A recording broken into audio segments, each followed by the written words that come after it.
My brother raised his glass at our father's funeral and said, "I've been waiting for this day my whole life." Then the lawyer read Dad's will, and his face went pale. The priest had just finished speaking when my brother Corbin raised his glass. Not a water glass, not something someone had handed him by mistake.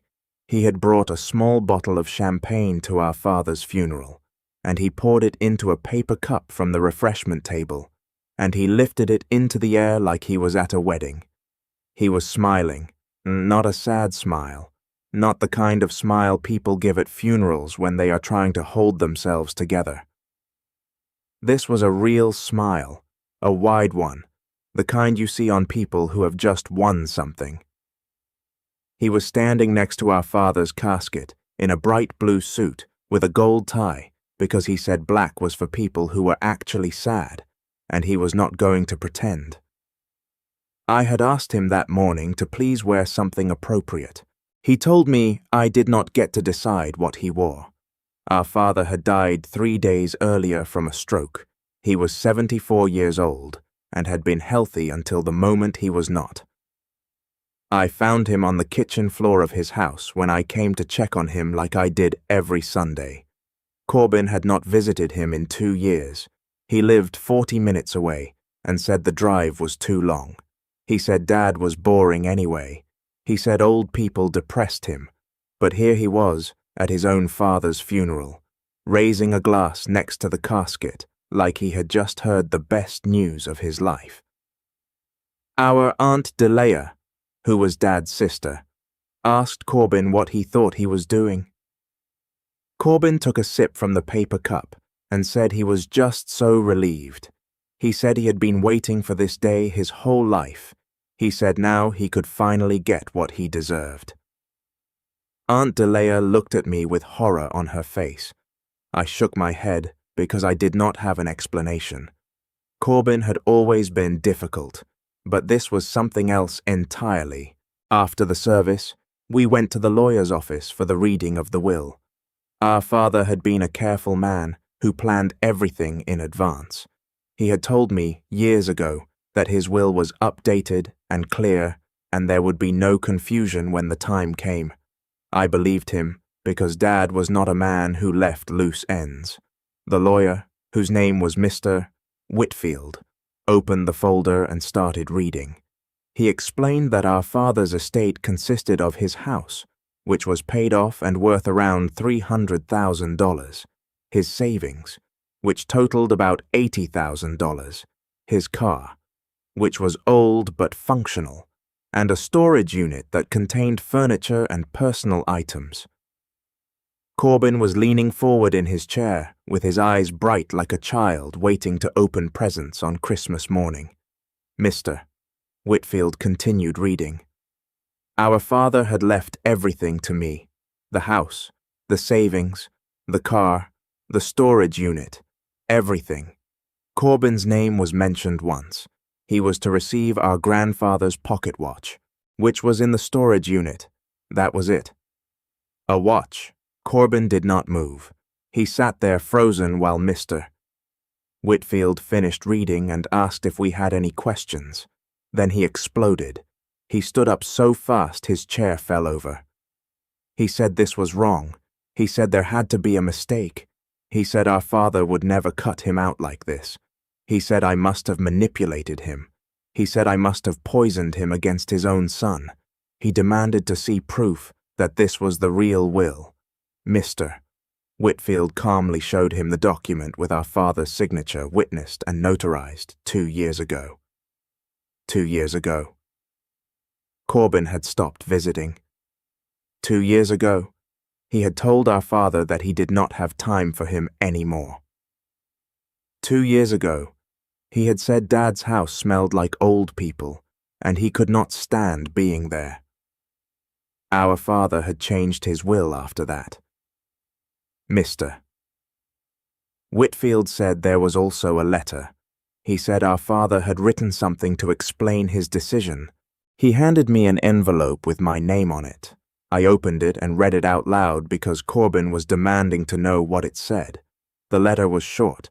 It said that our father loved both his children, but love and inheritance were different things. It said I had been there for him every week for the past 15 years. It said I had driven him to doctor appointments, helped him with his bills, and sat with him when he was lonely.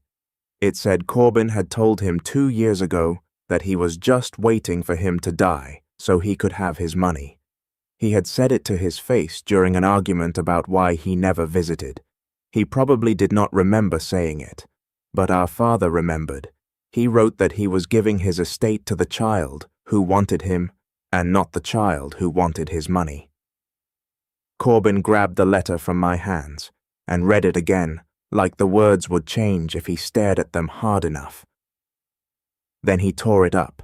Mr. Whitfield pressed a button on his desk phone and asked his assistant to call building security. Corbin was still holding the torn pieces of Dad's letter in his hands. He looked at them like he could not believe what he had just done. Then he looked at me, and his face changed from shocked to angry. He started screaming that I was a manipulator. He said I had isolated Dad from his real family. He said I had spent 15 years poisoning him against his only son. He called me a snake who had pretended to care about an old man just to steal his money. I sat frozen in my chair. My hands were shaking.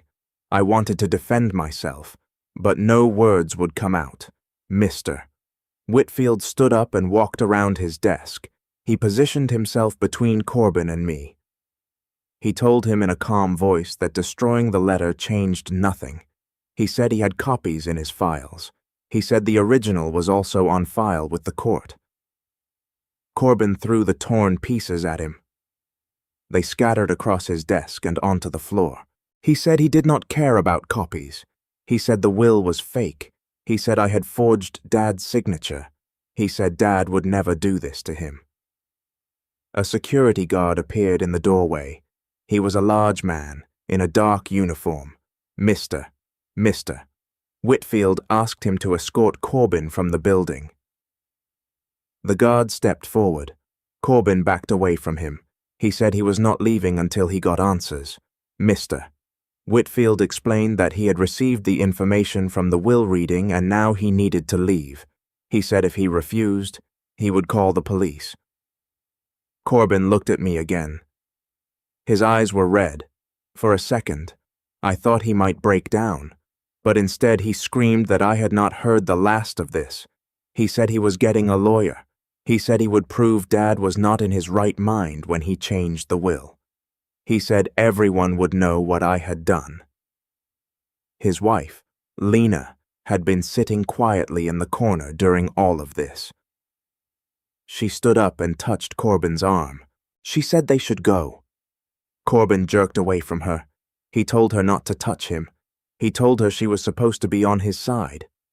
Lena looked embarrassed. Her face was red. She glanced at me and mouthed the words, "I am sorry." Then she followed Corbin toward the door. He stopped in the doorway and pointed at me. He said, "This was not over." He said, "I would pay for what I had done." Then he was gone. The security guard waited a moment to make sure he was really leaving. Then he nodded at Mr.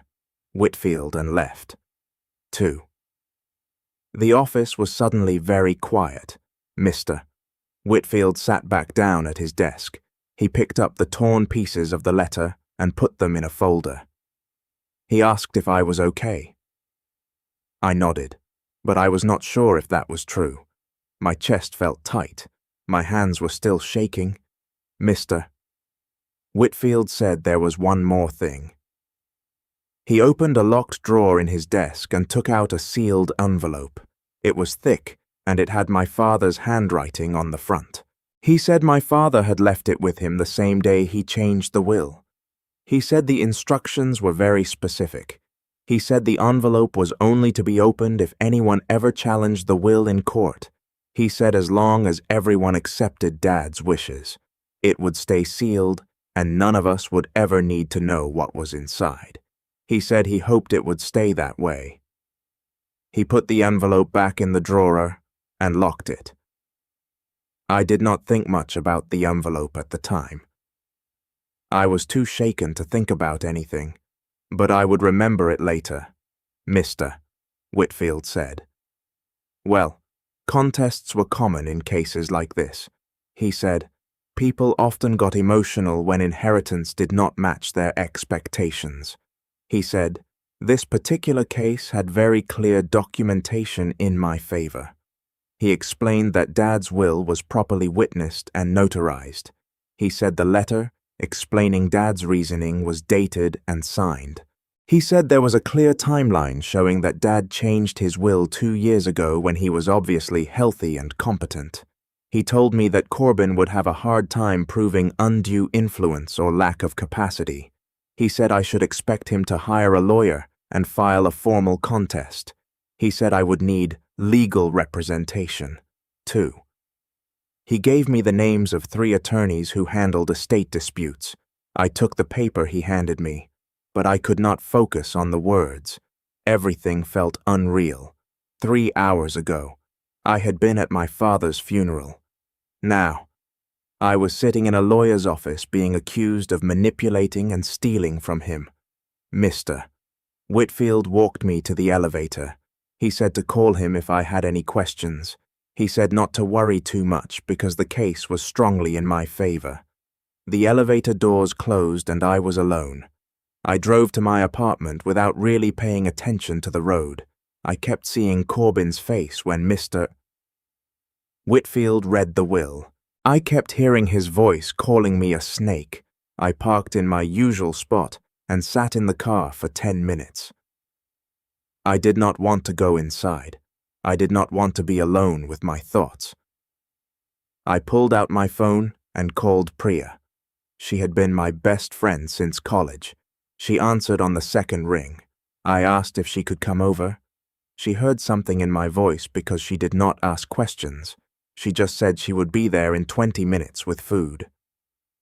I went inside and sat on my couch. I stared at the wall. I thought about Dad lying in his casket in his good suit. I thought about how I would never see him again, and I thought about how Corbin had raised a glass at his funeral. The knock on my door came exactly 20 minutes later. Priya had takeout and 2 bottles of wine. She took one look at my face and pulled me into a hug. I started crying. I could not stop. She led me to the couch and sat next to me. She did not say anything. She just held my hand while I cried. When I finally calmed down, enough to talk, I told her everything. I told her about the will reading. I told her about Dad's letter. I told her about Corbin tearing it up and screaming at me. I told her about the accusations and the threats. Priya listened without interrupting. When I finished, she poured wine into 2 glasses. She handed me one and said Corbin was out of his mind. She said I had spent every Sunday with Dad for 15 years. She said I had driven him to doctor appointments and helped him pay his bills. She said I had sat with him when he was lonely. She said Corbin could not be bothered to drive 40 minutes to visit. She said, of course, Dad left me the estate. She said, I earned it by showing up. I drank my wine and felt a little bit better. Priya opened the containers of food. We ate sitting on my couch. She told me funny stories to distract me. It worked for a little while. That night, I could not sleep. I lay in bed staring at the ceiling. I kept thinking about Corbin's face when he heard the will. He had looked genuinely shocked, like he really believed Dad would leave him half of everything, like he thought his absence for 2 years would not matter. Part of me felt good that Dad had recognized my care and loyalty. He had seen that I showed up week after week. He had valued that. But another part of me felt sick. Money and possessions were destroying what was left of our family. We had just buried our father. We should have been grieving together. Instead, we were fighting over his house and his savings. I thought about when we were kids. Corbin and I used to be close. We shared a room until he was 12. We played together in the backyard. We told each other secrets. I could not remember when things changed between us. There was no single moment, just a slow growing apart. Different friends, different interests, different values. By the time we were adults, we barely spoke except at family gatherings, and even those became less frequent after he got married. I rolled over and looked at my clock. It was 3:00 in the morning. I had to work tomorrow. I closed my eyes and tried to think about something else. Anything else? But Corbin's voice kept echoing in my head. You are a snake. You isolated him. You poisoned him against me. I finally fell asleep around 4:30. My phone woke me at 7:15. I had 3 missed calls from numbers I did not recognize. I had 7 text messages from relatives I barely talked to, cousins I saw once a year at Christmas, an uncle who lived in another state. All of them wanted to know what happened at the will reading. All of them had heard from Corbin that something was wrong. I deleted the messages without responding. I got in the shower and stood under the hot water until it started to run cold. I got dressed for work, but I could not focus on anything. My phone rang again. This time it was Aunt Delia. I answered. She said Corbin had shown up at her house the night before. She said he had been crying and upset. She said he was claiming I had brainwashed Dad against him. Aunt Delia asked me what really happened. I explained everything. I told her about Dad's letter. I told her what it said about Corbin's words 2 years ago. I told her about Corbin saying he was just waiting for Dad to die so he could have his money. Aunt Delia went quiet on the other end of the line. Then she said she remembered that argument. She said she had been at Dad's house that day. She said she heard Corbin say those exact words. She said Dad had been so hurt. She said he did not talk about it much after that, but she could tell it changed something in him. Aunt Delia said she loved both of us, but she could not support Corbin trying to overturn Dad's clearly stated wishes. She said if it came to it, she would testify about what she witnessed. I thanked her. I felt a little less alone. At least someone understood. At least someone knew I was not lying or manipulating the situation. 3 days passed. I went to work. I came home. I avoided my phone. More relatives called and texted. I ignored most of them. The ones I did talk to seemed to be taking sides. Some believed Corbin's version where I was a scheming sibling who had stolen his inheritance. Others believed me. The family was splitting apart. On Thursday afternoon, I got home from work to find a large envelope in my mailbox. It was from a law firm I had never heard of. My hands shook as I opened it. Inside was a formal letter stating that the firm represented Corbin in the matter of our father's estate. The letter said they were contesting the will on grounds of undue influence and lack of testamentary capacity. I read the legal language twice. It essentially accused me of manipulating my elderly father. It said I had isolated him from his family. It said I had used my position as his caregiver to control his decisions. It said Dad had not been mentally competent when he changed his will. I sat down on my couch because my legs felt weak. I read the letter again. Each word felt like an attack. I called Mr. Whitfield. His assistant put me through right away. He said he had expected this. He asked if I had an attorney yet. I said no. He reminded me about the list of names he had given me. He said I needed to hire someone soon because Corbin's lawyers would start filing motions. He said not to panic because the case was still strongly in my favor. But I was panicking. I was being sued by my own brother. I was accused of abusing my father. I felt sick to my stomach. Priya came over that night. I showed her the letter from Corbin's lawyers. She read it and got angry. She said Corbin had some nerve. She said accusing me of elder abuse was disgusting. She said her husband Omar was an attorney who handled estate disputes. She said she would ask him to look at my case. I said I could not afford a lawyer right now. Priya waved that away. She said Omar would review the situation as a favor. She said we could figure out payment later if I decided to hire him. She called Omar right then. She explained what was happening. She asked if he could meet with me tomorrow. He must have said yes because she smiled and gave me a thumbs up. She told me to come to their house after work. She said Omar would look at all the documents and tell me what I was dealing with. I felt grateful. At least I had someone on my side who knew what they were doing. At least I was not facing this alone. Priya stayed until late. We watched stupid reality shows and did not talk about the will or Corbin or any of it. When she left, I felt a little bit better, but as soon as I was alone again, the anxiety came back. I lay in bed and worried about legal fees. I worried about what people were saying about me. I worried about facing Corbin in court. I worried about strangers picking apart my relationship with Dad and judging whether I had been a good child or a manipulative one.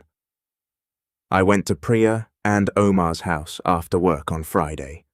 Omar had set up all the documents on his dining room table. I had brought copies of Dad's will. I had brought the timeline, Mr. Whitfield had given me showing when Dad changed his will. Omar read through everything carefully. He asked me questions about my relationship with Dad. He asked about Corbin's relationship with Dad. He asked about the argument 2 years ago. He asked if anyone else had witnessed it besides Aunt Delea. I told him about other family members who had been around during that time. He took notes. After about an hour, he sat back in his chair. He said Corbin's case was extremely weak. He said Dad had clearly been competent when he updated the will 2 years ago. He said there was no evidence of mental decline or confusion. He said the letter Dad wrote explained his reasoning in his own words. He said undue influence was very hard to prove when the person making the will had legitimate reasons for their choices. He said Dad's letter showed those reasons explicitly. Omar explained that Corbin would have to prove I had isolated Dad or controlled his decisions. He said the fact that other family members visited Dad and could testify about his mental state would work against him. He said the timeline was also in my favor because Dad changed his will 2 years before he died. He said that showed planning and deliberation. He said courts did not like to overturn clear wills unless there was strong evidence of problems. I asked what would happen next. Omar said Corbin's lawyers would file a formal petition with the probate court.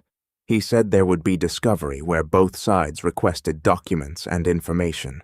He said there might be depositions. He said eventually there would be a hearing where a judge would decide if the will should stand. He said the whole process could take months. He asked if I wanted him to represent me. I said yes. I asked about his fees. He said he would give me a discount because of Ria. He said we could work out a payment plan. I felt relieved. I had to go to Dad's house on Saturday to start sorting through his belongings. I had been putting it off. I did not want to face his empty house. But Mr. Whitfield said the estate needed to be inventoried. He said I needed to start the process of figuring out what to keep and what to sell or donate. I drove to Dad's house in the morning. I parked in the driveway where I had parked every Sunday for 15 years. I sat in my car for a few minutes. I looked at the house. It was a small ranch style with blue siding. Dad had lived there for 30 years. He had raised Corbin and me in that house. I got out of the car and walked to the front door. I used my key.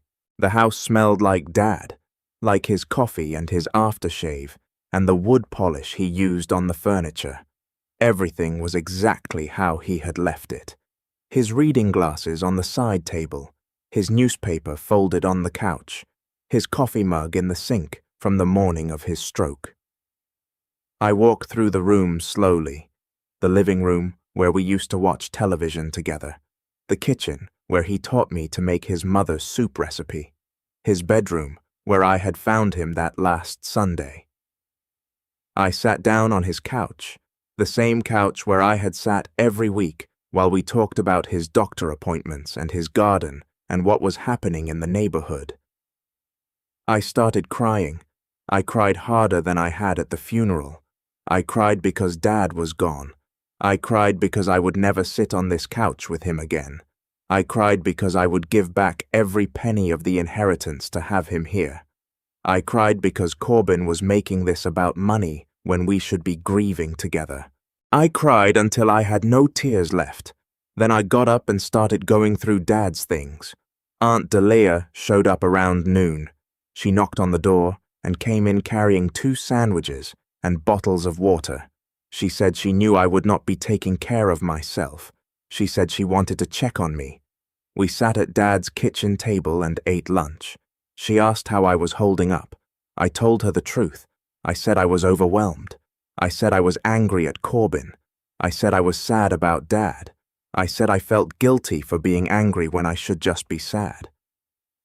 Aunt Delia patted my hand. She said all my feelings were normal. She said grief was complicated. She said family conflict made it even more complicated. She told me that she had talked to other family members about the argument 2 years ago. She said several people remembered Corbin saying horrible things to Dad. She said one cousin remembered Corbin calling Dad a burden.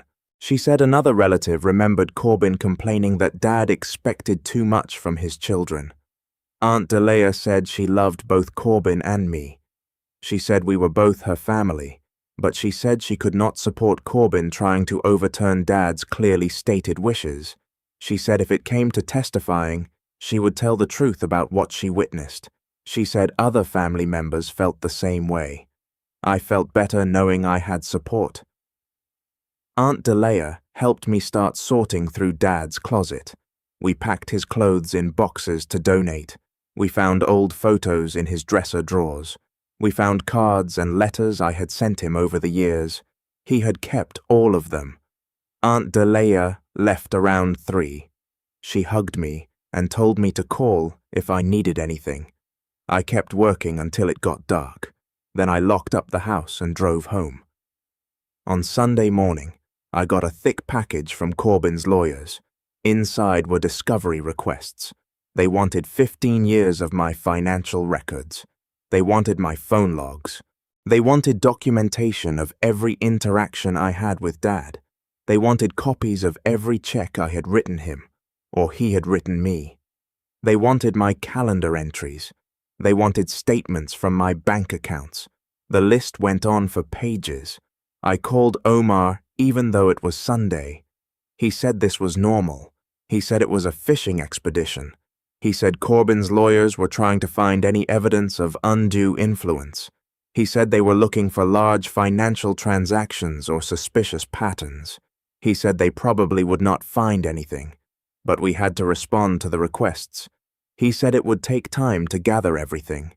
I spent the rest of Sunday and all of Monday evening going through my files. I printed bank statements going back 15 years. I found old calendars where I had marked my Sunday visits to Dad.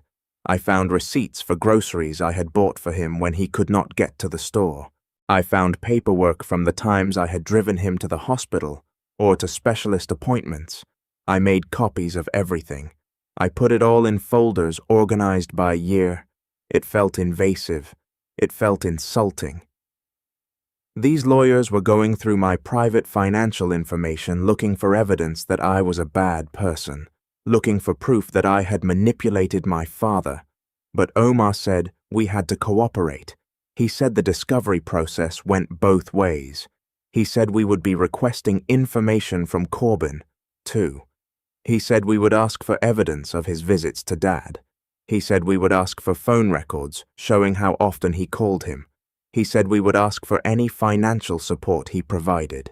He said when we showed the contrast between my involvement and his absence, it would strengthen our case. I finished organizing the documents late Monday night. I had stacks of paper showing 15 years of showing up, 15 years of caring. I hoped it would be enough. 2 weeks passed in a blur of paperwork and sleepless nights. My phone rang on a Tuesday afternoon while I was sorting through more of Dad's documents. The number was not saved in my contacts, but the area code was local. I answered and heard a young voice that sounded nervous and uncertain. She said her name was Ivy, and she was Corbin's daughter. I had not seen Ivy since she was maybe 6 years old at a family barbecue where Corbin had left early because he said the heat was annoying him. Ivy said she knew her dad was really mad at me, but she wanted to call anyway. She said she was sorry about Grandpa dying. Her voice cracked a little when she said it. I told her thank you and asked how she was doing. Ivy said she was okay, but she felt weird about everything happening. She said she wished she had known Grandpa better. She said her dad always told her he was boring and there was no point visiting him because old people just sat around and did not do anything interesting. I felt a sharp pain in my chest hearing that. I told Ivy that Grandpa was not boring at all. I told her he loved gardening and he could identify every bird that came to his feeder. I told her he made the best pancakes and he knew every constellation in the sky. Ivy was quiet for a moment, and then she said she did not know any of that. We talked for another 20 minutes about Dad and what he was like. Ivy asked questions about his hobbies and his favorite foods, and what made him laugh. I answered everything honestly, and tried not to cry while I talked about him. Before we hung up, Ivy said she was glad she called and asked if it would be okay to talk again sometime. I said yes, of course, and gave her my number to save. After the call ended, I sat there staring at my phone and thinking about how Corbin had stolen those 15 years, not just from Dad, but from his own daughter, too. The next day, I met with Omar at his office to go over the discovery responses that Corbin's lawyer had finally sent. Omar's office was in a tall building downtown with big windows that looked out over the city. He had papers spread across his desk and his reading glasses perched on his nose. He gestured for me to sit down, and then he started going through the documents. Omar said that Corbin's financial situation was apparently desperate based on what his lawyer was arguing in the response. He showed me bank statements that the lawyer had included as evidence of financial hardship. Corbin and Lena were behind on their mortgage by 3 months. They had credit card debt totaling over $40,000. Their car was about to be repossessed. Omar pointed to a section where Corbin's lawyer argued that he was clearly counting on inheritance money to solve these problems, and that my father must have known about his financial situation. I asked if that helped his case or hurt it.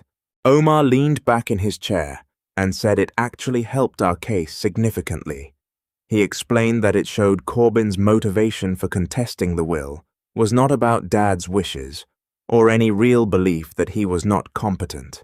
His motivation was purely about his own financial needs. Omar said, "Judges do not like it when people try to overturn clear wills just because they are in debt." He said it made Corbin look opportunistic rather than genuinely concerned about Dad's mental state when he changed the will. I felt a strange mix of relief and sadness looking at those numbers. Relief that our legal position was stronger, but sadness that Corbin's life had gotten so out of control that he was this desperate. Priya called me on Thursday and said I needed to take a break from all the estate stress. She said I looked terrible the last time she saw me, and I needed to get out of my apartment. I tried to tell her I had too much to do, but she would not take no for an answer. She picked me up and drove us to our favorite coffee shop on the east side of town. It was a small place with mismatched furniture and local art on the walls. We ordered our usual drinks and found a table near the window. Priya was telling me about some drama at her work when I saw Lena walk in. She was Corbin's wife, and I had not seen her since the funeral. Lena looked uncomfortable when she spotted me. She hesitated near the door like she was thinking about leaving. Then she walked over to our table. She said she did not want to interrupt, but she wanted to say something if that was okay. Priya looked at me, and I nodded. Lena pulled out a chair and sat down. She said she wanted to apologize for how Corbin had been acting. She said she knew the funeral was awful and the legal fight was making everything worse. Lena looked tired and older than I remembered. She explained that they were in real financial trouble, and Corbin had convinced himself that Dad would leave them enough money to get out of debt. She said he had been counting on that inheritance for the past 2 years. She said when he found out Dad left everything to me, he completely fell apart. Lena said she understood why Dad made the choice he did. She said she had tried to get Corbin to visit Dad more often, but he always had an excuse. She said she knew that did not excuse his behavior at the funeral or the legal fight, but she wanted me to know that he was desperate and scared rather than just cruel. I did not know what to say to that. Lena finished her coffee quickly and said she needed to go. She squeezed my hand before she left and said she was sorry for everything. That conversation with Lena stayed with me for days. I kept thinking about the difference between understanding why someone does something and agreeing with how they do it. I understood financial desperation. I had been broke plenty of times in my life, but I had never treated people badly because of it. I called Omar and asked if there was any way to settle this without a full legal battle. I said maybe I could offer Corbin some money to make him go away, and we could all move on. Omar was quiet for a moment, and then he asked how much I was thinking. I said maybe $30,000 or $40,000, enough to help with his immediate crisis, but not half the estate. Omar said I could do that if I wanted to, but he had to warn me about something. He said giving into a baseless will contest set a bad precedent.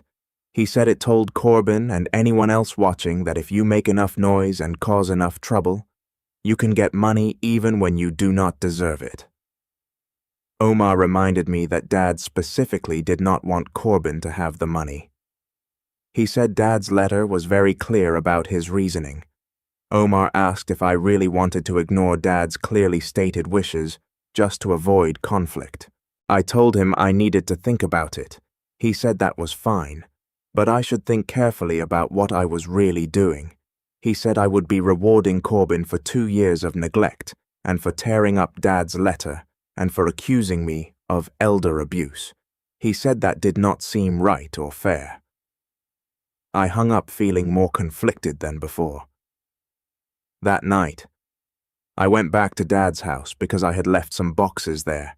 The house felt different every time I visited, more empty, more like a place where someone used to live instead of a home. I found a stack of photo albums in the hall closet that I had not noticed before. I sat down on the living room floor and started looking through them. The oldest album had pictures of Corbin and me as kids. There was one of us building a sand castle at the beach. We were maybe 5 and 7 years old, and we were both grinning at the camera with sand in our hair. There was another picture of us dressed up for Halloween.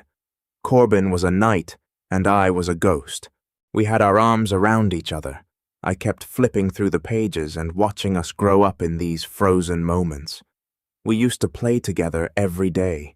We used to share secrets and protect each other from the neighborhood kids. We had matching bikes and we rode them everywhere. I tried to figure out when everything changed between us. There was not a single moment I could point to. It was gradual. Corbin started caring more about being popular in middle school. He got new friends who thought I was boring. By high school, we barely talked even though we lived in the same house. After he got married and moved out, we saw each other maybe twice a year at family events. We became different people with different values. I wanted stability, and he wanted excitement. I showed up for family, and he showed up for himself. Looking at these old pictures, I felt sad for those two little kids who did not know they would end up fighting over their father's money someday. 3 weeks later, Corbyn's lawyer filed a motion for an expedited hearing. Omar called me to explain what that meant. He said Corbyn's lawyer was claiming financial hardship and asking the judge to move up the trial date because they could not wait 4 months. But Omar said this was ridiculous because Corbyn's money problems were not the court's concern. He said the court schedule existed for a reason, and you could not just jump the line because you were in debt, but we still had to appear before the judge to respond to the motion. The hearing was scheduled for the following Tuesday at 9:00 in the morning. I took the day off work and met Omar at the courthouse. The building was old with marble floors and high ceilings that made everything echo. We went through security and found the right courtroom. Corbyn was already there with his lawyer. He did not look at me. The judge came in and everyone stood up. The judge was a woman in her 60s with grey hair and sharp eyes. She asked Corbyn's lawyer to explain the motion. He stood up and gave a speech about how Corbyn was facing foreclosure and could not afford to wait months for a trial. He said the delay was causing irreparable harm to his client. The judge listened without expression. Then she asked Omar to respond. Omar stood up and calmly explained that Corbyn's financial problems existed before our father died and were not caused by the will. He said Corbyn had been in debt for years, according to his own financial disclosures. He said the court schedule was set for a reason, and financial hardship was not grounds for an expedited hearing, when the hardship predated the case. The judge looked at Corbyn's lawyer and asked if he had any response. He tried to argue that Corbyn's situation was urgent, but the judge cut him off. She said she had reviewed the will and Dad's letter and the timeline of events. She said Corbyn's claim seemed weak based on the evidence. She denied the motion for the expedited hearing and set a trial date 4 months away if we could not reach a settlement. The gavel came down, and it was over in less than 20 minutes. After the hearing, Omar and I walked out into the courthouse hallway. I was feeling relieved that the judge seemed skeptical of Corbyn's case. Then I heard Corbyn's voice behind us. He was calling my name. I turned around and saw him walking toward me. Omar immediately stepped between us and said all communication needed to go through attorneys. Corbyn ignored him and kept talking to me directly. He yelled that I was hiding behind lawyers because I knew what I did was wrong. He said I manipulated Dad, and now I was too scared to face him without legal protection. Something inside me snapped.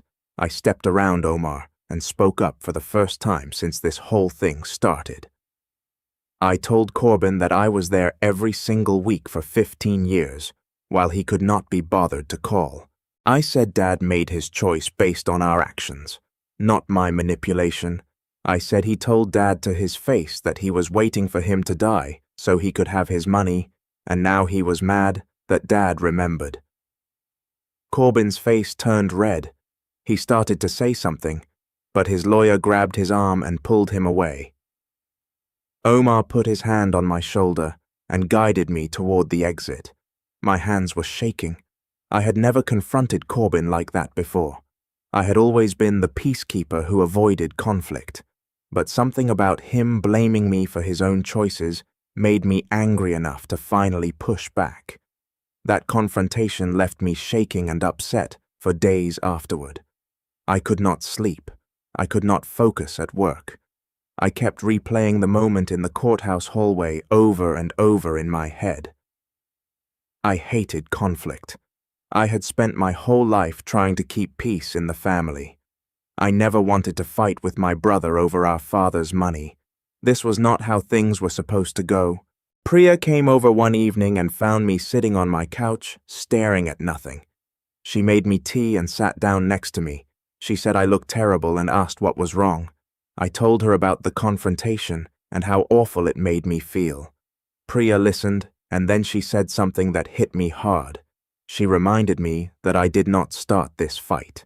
She said Corbin started it by raising a glass at Dad's funeral and contesting a clear will and accusing me of elder abuse.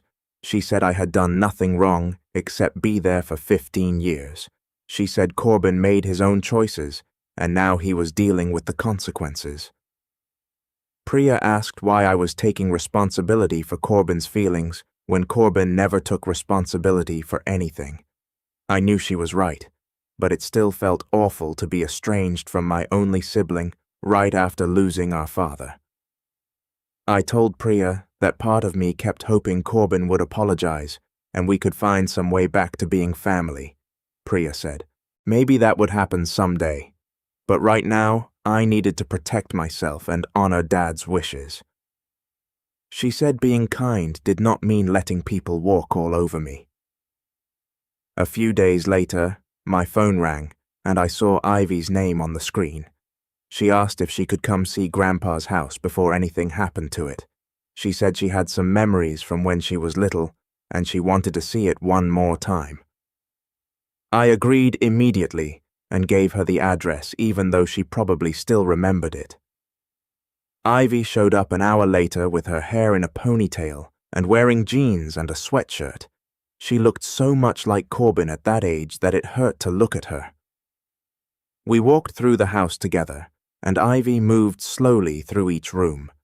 She stopped in the kitchen and said she remembered helping Grandpa bake cookies here. She said he let her crack the eggs, and she always made a mess, but he never got mad. She pointed to a spot on the counter where she had spilled flour everywhere. In the living room, she said she remembered sitting on his lap while he read her stories. She said he did funny voices for all the characters. We went out to the backyard, and Ivy walked straight to the garden. She knelt down next to the tomato plants that were still growing. She said Grandpa taught her how to plant seeds and water them. She said they grew sunflowers one summer that were taller than her. Ivy looked up at me with tears in her eyes and said she wished she had visited more. She said her dad always made excuses about why they could not come, but she should have insisted. I sat down on the grass next to her and said she was just a kid and it was not her responsibility. I said Grandpa understood that. Ivy wiped her eyes and said she felt like she missed out on knowing him. I told her she could ask me anything she wanted to know, and I would tell her stories about him. We sat in the garden for another hour while I shared memories, and Ivy listened. It was bittersweet watching her try to connect with the grandfather she barely knew. I realized that Corbin's actions had not just hurt Dad and me. They had hurt his own daughter's relationship with our family, too. When Ivy drove away, she waved at me through the window. My phone buzzed in my pocket. I pulled it out and saw a text from Ivy sent while she was still driving. It said she was sorry for what her dad said, and that she needed time to think about everything. I texted back that I understood, and that she could call me any time. I met with Omar the following week, and asked him again about settling. I told him about Ivy and about Lena, and about how I did not want the family destroyed. Omar listened patiently. Then he told me something that changed how I thought about it. He said Corbin was not slowing down. He said Corbin had rejected our offer to keep costs low and had instructed his lawyer to push the case all the way to trial. He said Corbin was now formally claiming in a sworn filing that our father had dementia in his final years and that the will was forged. He said Corbin was demanding a deposition and a full trial to prove it. I felt sick. Dad did not have dementia. Dad had been sharp until the day he died. He read the newspaper every morning and did the crossword and pen. He remembered every neighbor's name and every doctor's appointment. Now Corbin was telling a court that our father had been out of his mind and that I had forged his signature. It was not just an attack on me anymore. It was an attack on Dad, on who he was, on the truth of his last years. Omar said the forgery claim was serious and reckless, but it also opened a door. He said that if Corbin was formally alleging fraud and lack of capacity, then the estate was allowed to introduce any evidence Dad had left behind to defend his own competence. Omar paused. He said he had been reviewing the file, and there was a note from Mr. Whitfield about a sealed item that Dad had left with specific instructions. He said it was only to be opened if the will was ever challenged in court. He said Corbin had now done exactly that. I remembered the thick envelope in Mr. Whitfield's locked drawer. I remembered him saying he hoped it would stay sealed. My hands went cold. Omar said we should meet with Mr. Whitfield before the deposition. He said whatever Dad had left, it might be the thing that ended this. The deposition was scheduled for a Wednesday morning at Mr. Whitfield's office. Both lawyers would be there. Corbin would be there. I would be there. Mr. Whitfield had told Omar that he would bring the sealed item because Dad's written instructions were legally binding on him and the condition had now been met. He said he had not opened it himself. He said Dad had made him promise not to. I barely slept the night before. I did not know what was in the envelope. I did not know if it would help me or hurt me. Part of me was afraid Dad had written something I did not want to hear. Part of me was afraid it was nothing at all.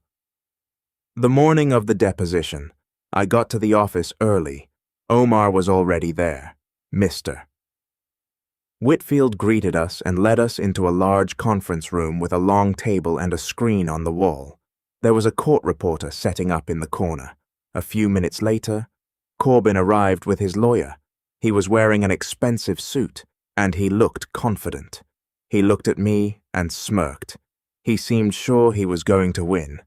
Lena was not with him. Aunt Delia had come to sit with me.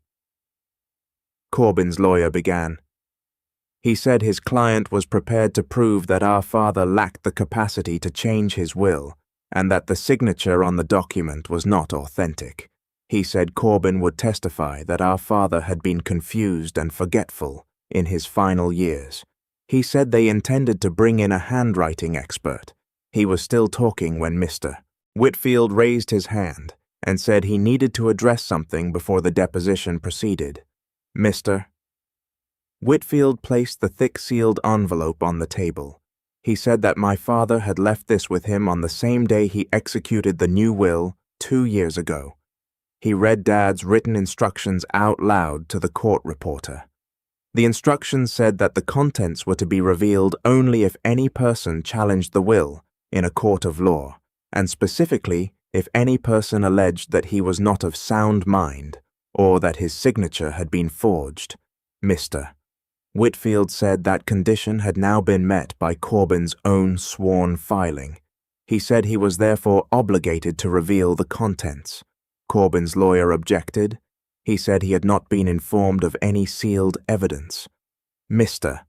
Whitfield said the existence of the item had been noted in the estate file from the beginning and was available to anyone who reviewed it. He said it was not evidence he was introducing. It was a directive from the deceased that he was legally bound to carry out. The court reporter noted the objection. Mr. Whitfield opened the envelope. Inside was a small flash drive and a single sheet of paper. Mr. Whitfield read the paper first. It said in my father's handwriting that he knew his son would not accept his decision quietly. It said he knew Corbin would claim he was senile or that he had been tricked. It said he had made a recording so that no one could ever say those things about him after he was gone.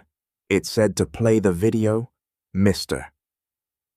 Whitfield plugged the flash drive into a laptop and connected it to the screen on the wall. He pressed play, and there was my father. He was sitting in his own living room in his favorite chair, wearing the blue cardigan I had bought him 3 Christmases ago. He looked healthy.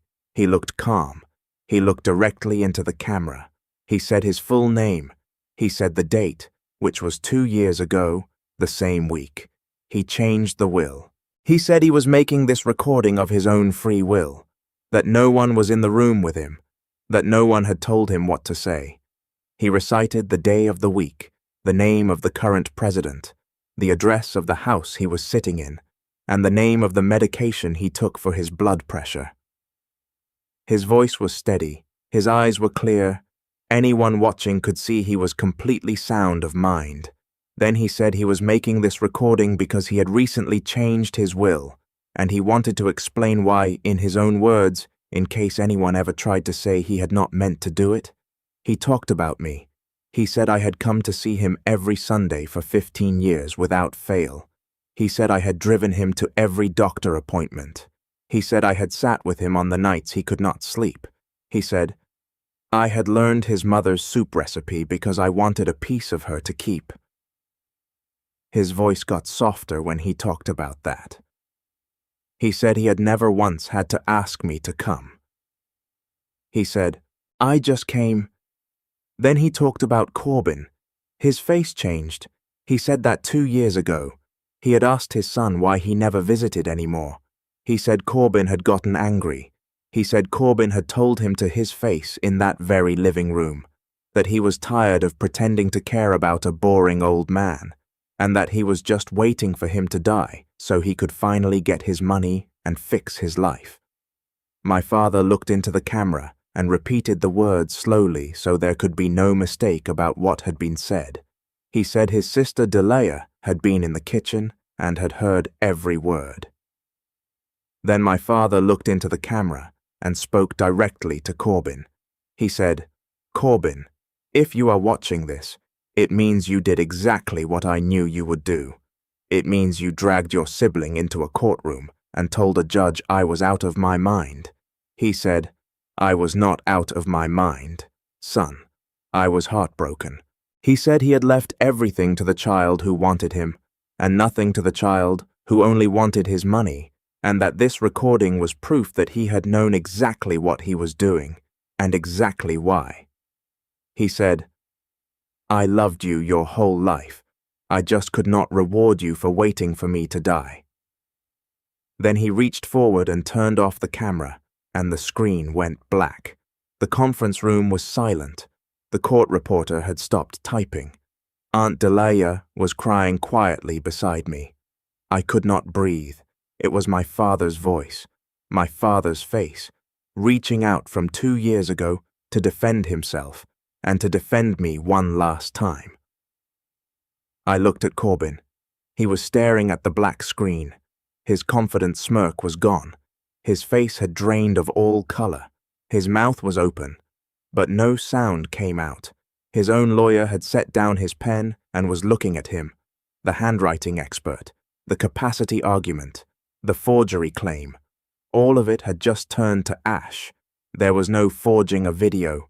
There was no arguing that a man reciting the date and the president and his own address was senile. Our father had seen this exact moment coming 2 years before it happened, and he had made sure he would have the last word. Corbin's lawyer leaned over and whispered something to him. Corbin did not respond.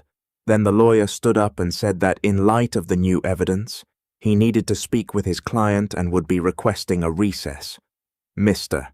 Whitfield said that would not be necessary unless Corbin intended to continue.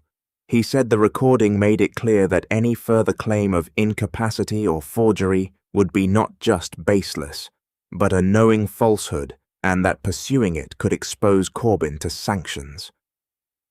He asked Corbin directly in front of the court reporter whether he wished to withdraw his contest.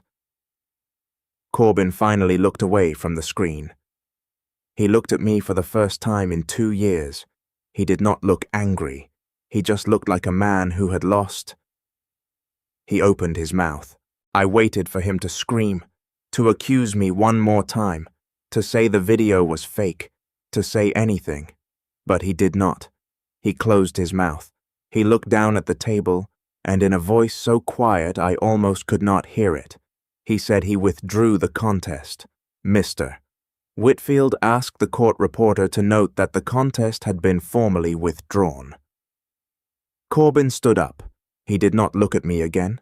He picked up his coat and he walked out of the conference room, and his lawyer followed him. I heard the elevator doors open and close in the hallway, and then the office was quiet. Aunt Delia put her hand over mine. I stared at the black screen where my father had been. I did not feel like I had won anything.